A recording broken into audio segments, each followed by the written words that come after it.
The Maple Grove Police Department is encouraging residents to be vigilant after a recent increase in vehicle thefts. Sonia Goins reports.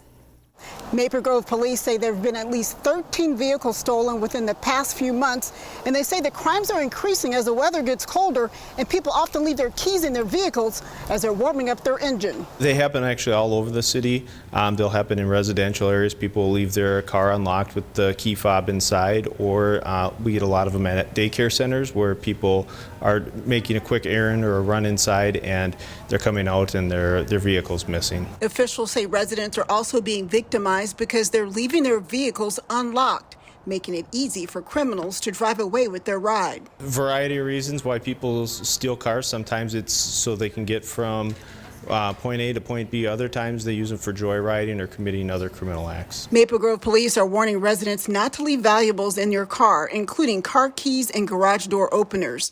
They say it's also a good idea to lock your vehicle and close your garage door. Sonia Goins, CCX News. Crystal, Brooklyn Center, and Brooklyn Park police officials say they have also seen an increase in vehicle thefts within the past few months. The United Nations Climate Summit, also known as COP26, recently wrapped up in Glasgow, Scotland. The University of Minnesota sent a sizable delegation to the summit, including a graduate student from Crystal. CCX's Jason Malello reports. It was a really special opportunity for me. Eric Barry represented the U of M at COP26. What I got to see were, global leaders standing on the stage, giving talks. How do they present themselves? How do they give their message? What message are they giving to the world?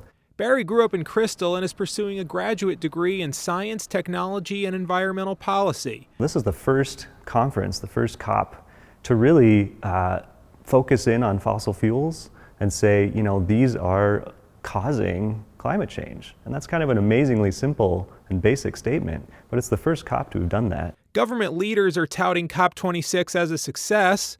Climate change activists disagree, one calling it, quote, a trade show for corporate and government schemes to evade real solutions. I share in the anger and the frustration that a lot of people have about seeing climate impacts happening now and seeing climate action lagging behind. It's not enough and it's not fast enough. Climate change is a global issue, but mitigating its consequences will likely be accomplished on a local level.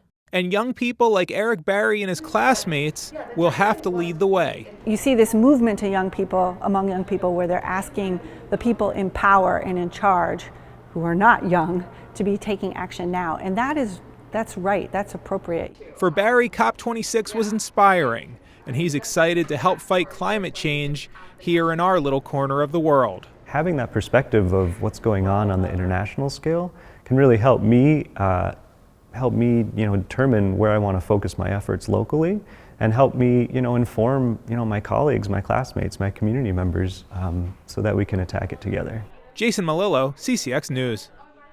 The city of Brooklyn Park would like younger people to be a voice on city commissions. City documents say there are currently and historically have been a limited representation of 18 to 24-year-olds on city commissions. So the city wants to partner with Brooklyn Bridge Alliance for Youth on a pilot program to recruit and train emerging leaders ages 14 to 24 on how to serve on boards and commissions. There will also be seats on boards reserved for young adult members. The council will vote on this issue on November 22nd. This month, when you have a hankering for a chicken sandwich, you also have a chance to help the homeless. A longstanding Plymouth nonprofit is teaming up with Chick-Fil-A's across the metro to help the state's homeless population through a coat drive and more. Donations will go toward the 3,000 Acts of Kindness event being held at the Minneapolis Convention Center next month. CCX News reporter Nina Bupasavan has more on how you can help. Things came out of nowhere, right? You know that. We've seen that. So God has just been very faithful. No matter where they are, these women do all things with love. And you've helped create this vision for what the 3,000 Acts of Kindness event is going to look like. A heartfelt vision for serving the homeless. We want to keep them warm. We want to provide them with some of the basic necessities that are really going to bring joy and hope to their lives. And Chick-Fil-A has been a great partner in helping us do that. Partnering to collect coat donations and to also provide food for the homeless and volunteers at the 3,000 Acts of Kindness event. Please stop by, have breakfast, lunch, or dinner, and bring a coat with you. Nonprofit Coated in Love has donation bins for new coats in 16 stores, including this one in Brooklyn Park, with a goal of at least 1,500 coats by December 13th. The need is now. It's now. It's getting cold. It's the holidays. Reach in, give, help. This is what this is about. If you have the ability to provide and can provide, 1, 2, 3 jackets that will be gifted to someone else, just think about the blessing and the happiness and the joy that that's going to bring to them. We have 1, 2. But coats are just one layer to this deep mission of giving. There's a story behind every single person experiencing homelessness, and I don't know it. They know it, and I'm not here to know it. I'm here to help. Nina Bupasavan, CCX News. There will be a coat collection drive at all Twin Cities and St. Cloud restaurants both this weekend and next. If you bring in a new or gently used coat on the 20th or the 27th to a Chick-Fil-A, you get a free chicken sandwich. Anyone who has even a little interest in art should come in and view, because the level of expertise is quite incredible this year. Artists from 2 harbors down to Mankato submitted work for a juried show at the Robin Gallery in Robbinsdale that runs from now until Saturday, December 4th. Artists statewide could exhibit up to 2 pieces for the show. Here's a look at a few of the more than 50 pieces on exhibit right now.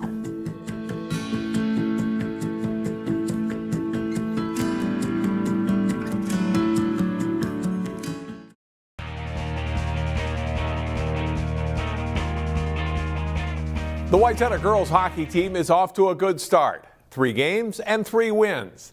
The Trojans are led by a trio of senior captains. Here's Jason Malillo with this week's CCX Sports Spotlight. Wayzata senior defenseman Sammy Hackley has a secret. I don't think I ever told anybody this, but I went and cried in the bathroom because it was just super sad, and I hadn't played without her in 2 years. Hackley is referring to her big sister Addie, who graduated from Wayzata in 2020.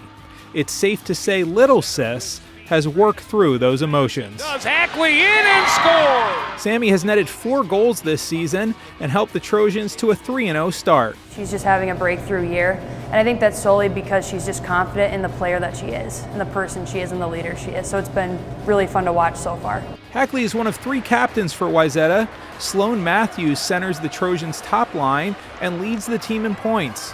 Growing up, Matthews was a defenseman and played mostly on boys' teams. I think my skills really got developed playing with the boys at a faster and more competitive pace, and I'm just really thankful I played with them. What I appreciate the most about Sloan is the teammate and person she is.